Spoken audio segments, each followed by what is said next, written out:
Assalamualaikum warahmatullahi wabarakatuh. Waalaikumsalam warahmatullahi wabarakatuh. Bismillah, alhamdulillah, wa syukurillah, wala haula wala quwata illa billah. Alhamdulillah, puji syukur monggo sesarengan. Dan sakito aturaken ngarsa dalem Gusti Allah ingkang Maha Welas Muasik, ngarsa dalem Gusti Allah ingkang Maha Rahman Maha Rahim, awit namung saking rahmatipun, awit namung saking barokahipun ing rikalenggan dalu puniki kula panjenengan sami tasih pinaringan widodo niring sampikala pinarangan kabagas warasan bejo mulya nir ing rutido pramila saged sami tindak saking dalemipun piyambak tumuju wonten ing sanggar seni Cinde Laras ingkang dalu mangke kepareng badhe ngadani adicara halal bihalal silaturahim sawawan. Hadis Rasul ngendika sing sapa wonge seneng nyambung tali silaturahmi bakal diparingi kaluhuyan. Kaluhuyan menika antawisipun setunggal dipun paringi insyaallah umur ingkang panjang, umur ingkang barokah. Kaping kalih dipun paringi rejeki ingkang lumintu dhateng ana pedhote.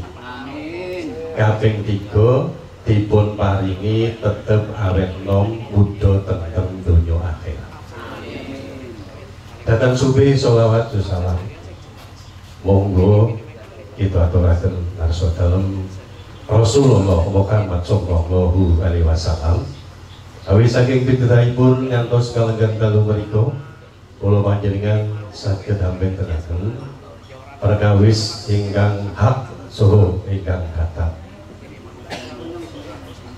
Para keluarga agung paguyuban kekalih ingkang kula hormati, nderek nepangaken kula KRAT Derajat Wahyono Suryo Negoro Kaperna adik nomor 3 saking Ki Bondan Riyanto rumiyin lair wonten mriki, ageng wonten mriki, kuliah wonten Yojo, kalajengaken wonten Surabaya, sakmenika hangupaya buga warastra wonten ing Surabaya, golek upa wonten Surabaya.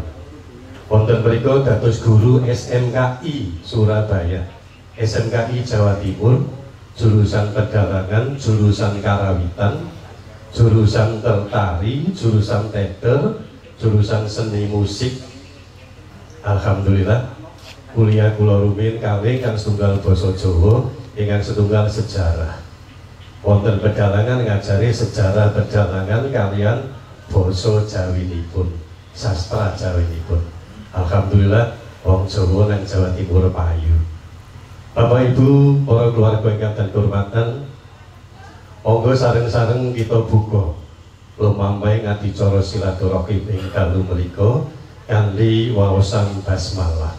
Bismillahirrahmanirrahim. Adicara dalu mangke karancang kanthi rancak singkat padat berisi.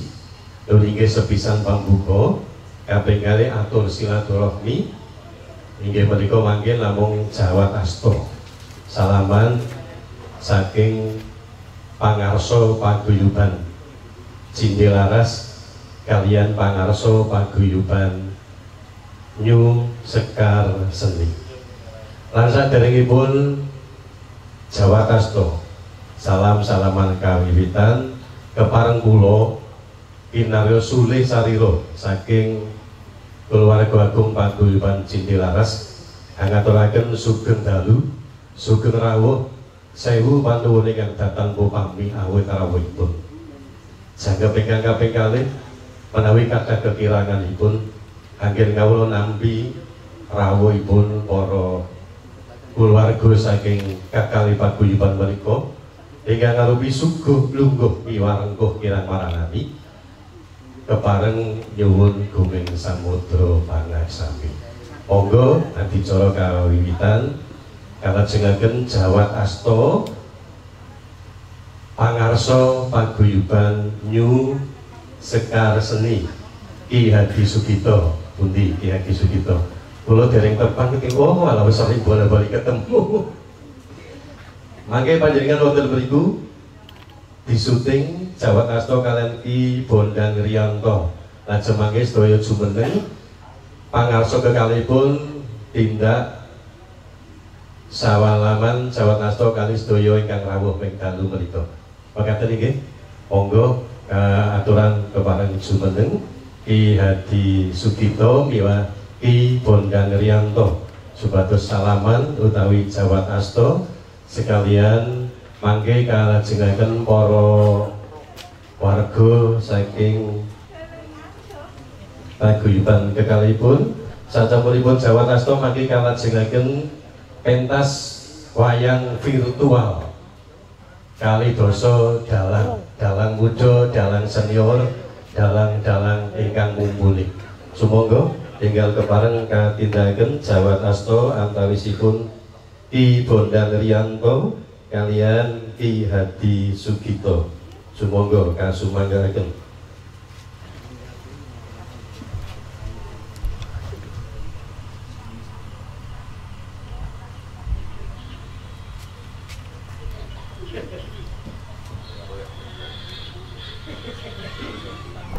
Dipun susul sanesipun kasuwun jumeneng keluarga-keluarga sanesipun kasuwun jumeneng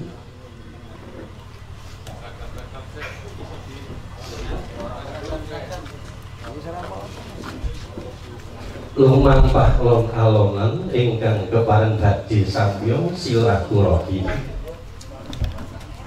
ingkang kepareng badhe samya jawat asta salam-salaman anlebur dosa ing rikalenggahan dalu menika inggih sesarean kalian sawal ing dalu menika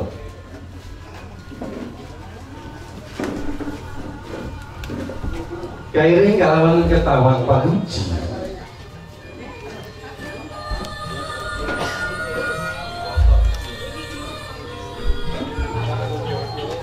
kairing kalawan ketawang pamuji para beko puji syukur pondok arsud al-ilahi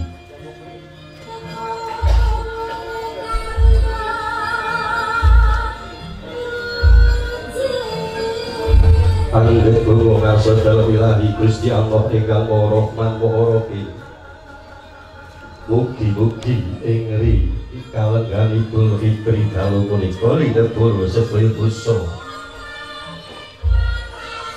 inggih dosa ingkang lumampah setunggal taun menika mugi-mugi ing kalenggan dalu menika sampun datang ana rubeda wangsul suci pindha duinguni lairing jagat dumalar muga-muga sagung kang dumadi tulus raja kang silya rahayu kang samya tinemu inggih amung kabejan katentreman milah kamulyan ing tansah kantuan tumuk waduk runtut reruntungan rarentengan kekalihipun paguyuban menika mugi langgeng lestari widodo rahayu langgeng widodo lestari rahayu datang ana kurang sawiji apa samya linambaran kalawan rasa ikhlas lahir tumusing batin rasa remen angupaya anguri-uri lestarining budaya ingkang adiluhung inggih budaya Jawi ingkang pantes sinudarsana busana Jawi ingkang kedah kaleluri ingkang kedah kawarisaken dumateng para turun-tumurun ing samangking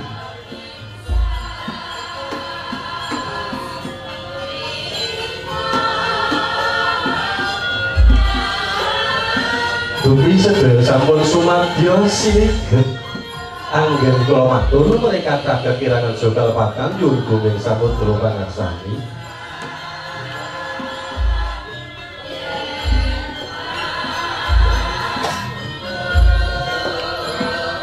Sepisan malih menawi anggen kula matur kathah galakan suling atur. Inggih awit jubluk anggen kawula manampi seserepan menawi wonten ingkang leres namung saking rahmating Gusti Allah. Dugi sampun paripurna nggih sami-sami jawat asta siliget candrali.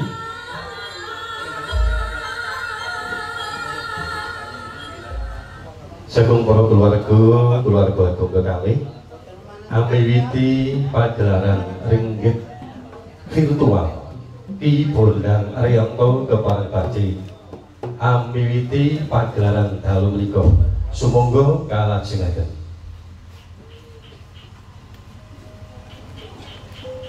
Assalamualaikum warahmatullahi wabarakatuh.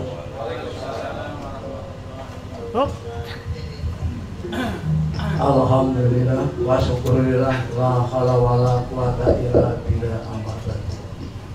Dumateng para kadang seniman ingkang kula tresnani, semoga lamun rumiyin kita manunggu puji syukur wonten rasanipun Gusti kang berbudi.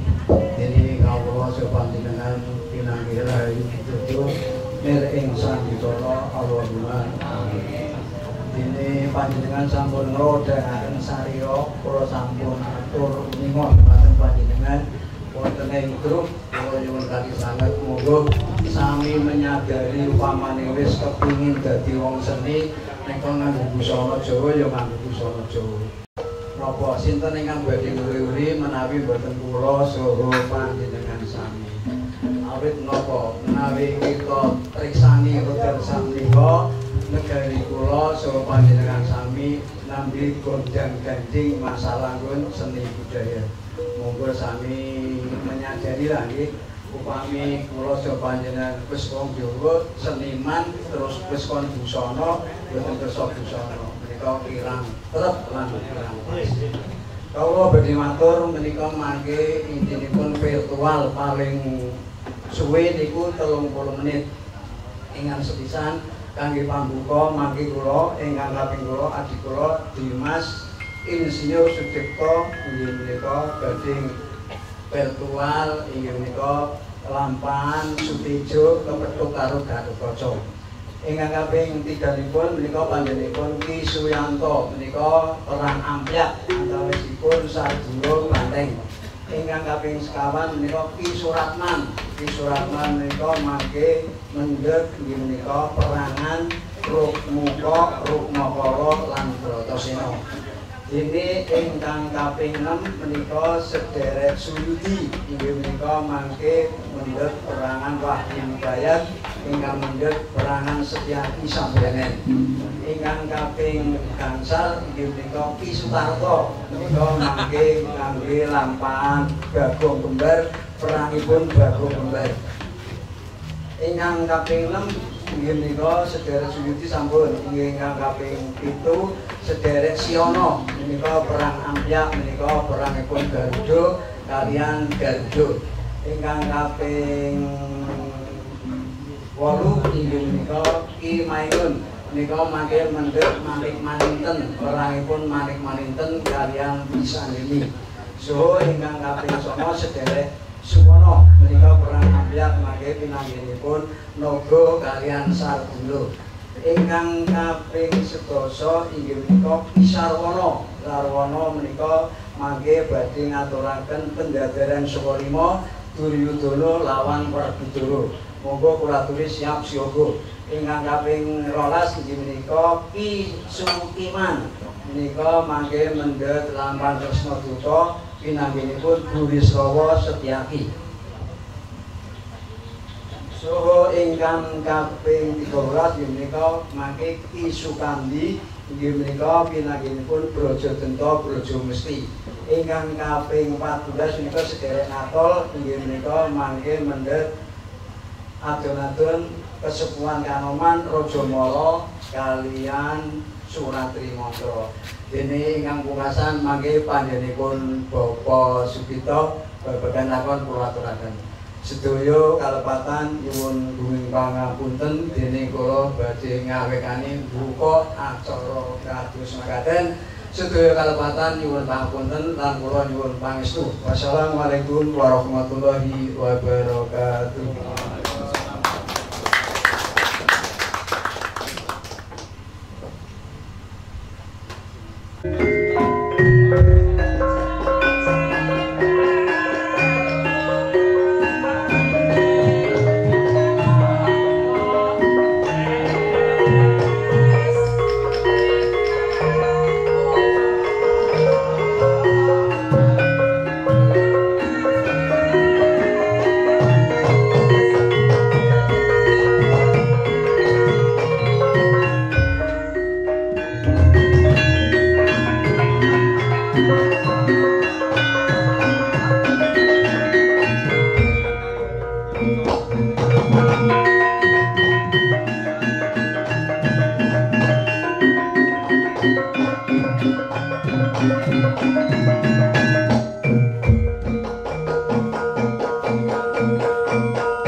Iki ana belis, ana jin setan, cacahe ana 9.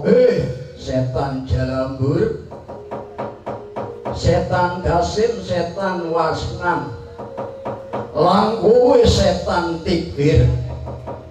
Uga ana setan gonsep, uga ana setan walahan. Uga ana setan masbut mastun. Uga ana setan awar-awar, uga ana setan abiyat. Ngerti ancas tujuanmu. Inggih kiraka kula dereng mangertos ancas tujuan. Kowe goleki wong kang jujur. Pejabat-pejabat wayang sing padha jujur lebono dikocok ndasi. Atine diselingkuhake. Ben sing maune ora gelem korupsi men padha dadi korupsi. Sing maune ora gelem nyolong men padha nyolong, sing maune padha ora gelem selingkuh men padha selingkuh. Nantala yen kapus makaten terang teraca dawuhipun menika sampun wekdanipun namung 20 menit. 20 menit iki. Ojo dikangen ayo budal. Golek papan dununge ae bocah Pandhawa saiki arep nganake raja Surya. Diprater dioyak supaya bisa dadi balaku lan balamu. Yen kados makaten nyuwun tambahi sing dadi playung manyar sasra abane.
arsa madangi jagat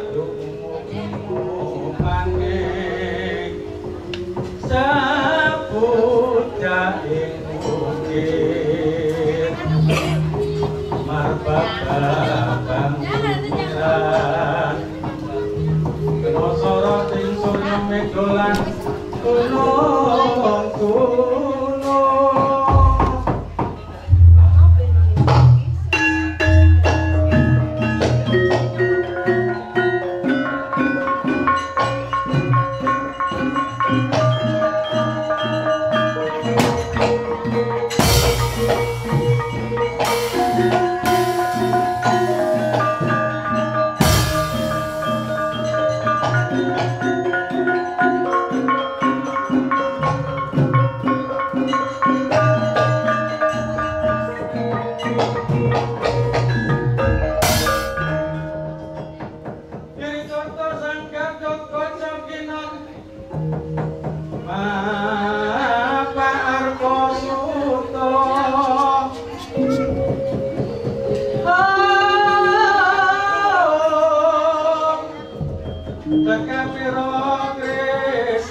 gunung jarang lawang semugar cito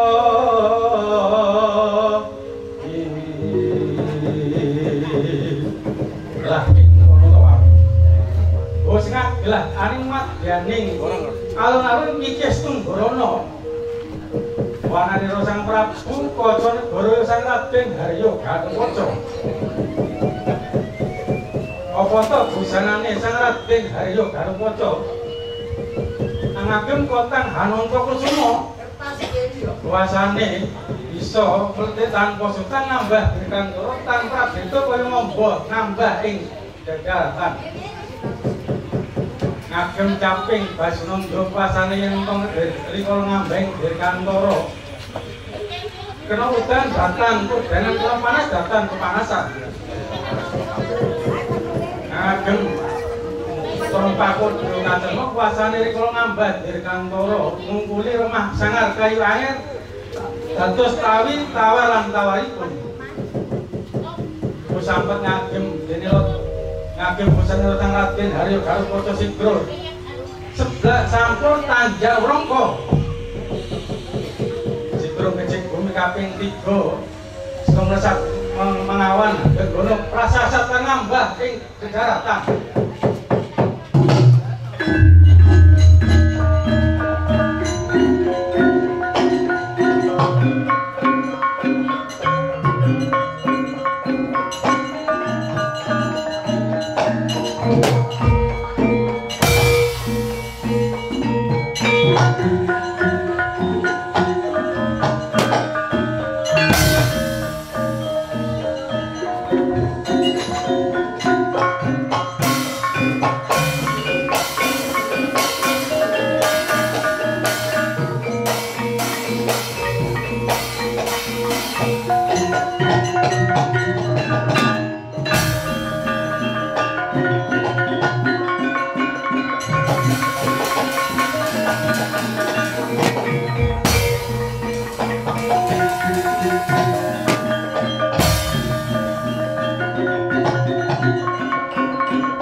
jagat.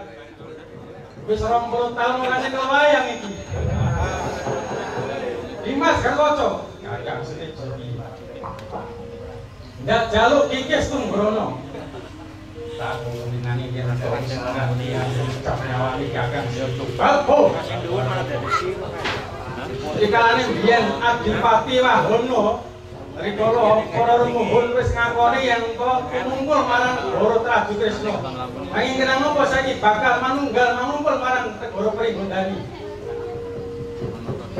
Amarga palaporane para Jawa Adipati Wahono lan keturunane yen kakang Setejo mungkin pamerintahan ora adil. Kakang Setejo mungkin pemerintahan kanthi dolim. Dadi kaya mangkene iku bakal marang kerajaan Pringgondani lah kalah. Sedungo bathuk sanyari bumi lah Adik Dimas Garwoco. Tak jaluk iki Tunggorono. Panjenengane tak nganggo bal-balan.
Lali soyo katrio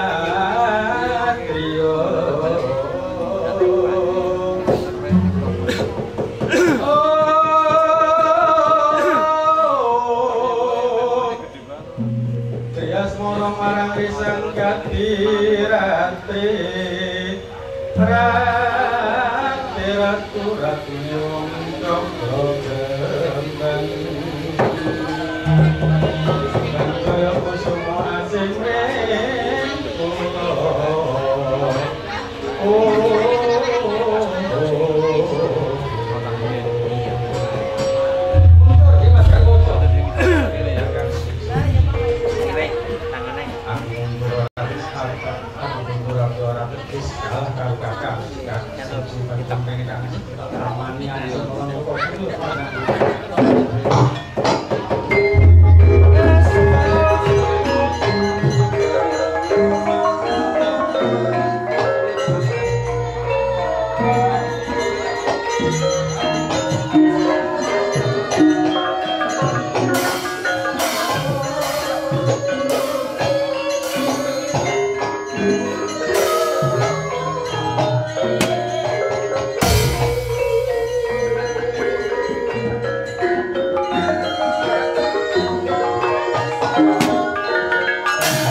Yen takon karo aku Garuda Yaksa ilmu kok kowe sapa?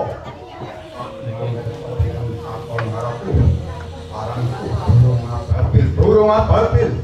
Dasar Ponoko. Burung pembela kebenaran. Ana manungsa kang nandhang katinrakan nandhang. Panjangsan aku pangsumedya bakal nulung aku pangsumedya bakal yen ngono kuwi termasuk belum manuk pahlawan. Ternyata mula supaya kusumesih jong ganggu lakuku kendang wetang kuluwe undangku kosong laku bakal semedya lurutangan ana wilayah iki. Nek kena tak pringgake aja macet aja kecerdak aja ana kuat ala yen ngono kowe campur banget rasaku wani kalau aku maju pone gampang ustakono mbrodoli wanamu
Brokolokan tumingal aja bosamya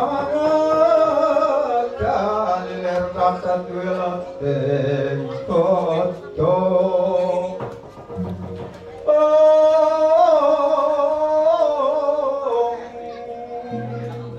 kita jangan daratir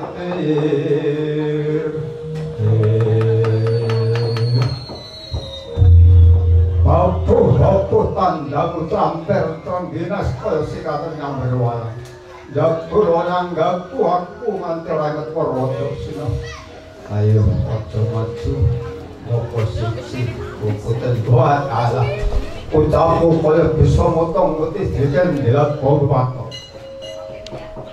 Lena buan damu Tabung Jalu kencana Bilai buan damu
Satrio mumpung durung mati tampar ngaku sopo dadi aranmu. Wah, takon karo aku. Satrio nduwe ati dong aku lima benang Raden Bratasena. Wah, Bratasena. Iya, wis sapa? Mangerti aku Kang Jawa Reksa alas Tibraksara kene. Aranku Eka Rukmaka Kang Mburi, aku Rukmakala. Apa sebabipun butuh kembar saklara nyegat marang lakuku? Weh, mangerti yo. Jroning aku lan satengahe ngono krungu kemerasak pating glugak. Rumong surat tentrem adikku. Kejaba saka iku aku kahanan lagi ngelih. Wis sesasi aku ora mangan. Oh, Adyo. Wis sesasi nek mangan awan aku ora mangan, mangane membengi kadang-kadang. Mula nganti awakku kuru senajan buta ning kuru. Oh, aku ngelih, Kakang. Aku ngelih. Gondangku ngorok wetengku ngelih. Mengko dhisik, yen pancen iki dadi panganan dhewe, mengko dipangan bareng. Satria apa kang njalur kowe ngrusak ngono Tribraksara? Wah, mangerti yo. Mungkin dawuh apa dulu golek kang arane kayu gung susul nanging. Apa? Golek kayu gung susul nanging. Wah, lha blasuk kowe. Ngene ora ono kayu gung susul nanging. Aku wis pirang-pirang tahun manggon ning alas Tribraksara durung ngerti sing ngarani kayu gung susul nanging. Ngono kowe luwih bacik kowe bali yo.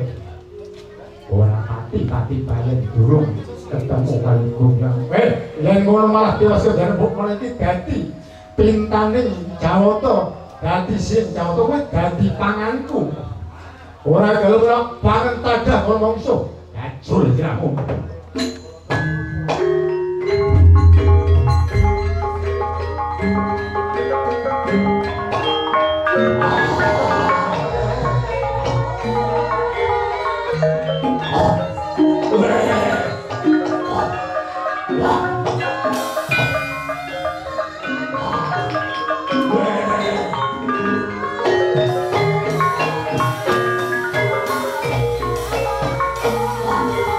Thank you.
Thank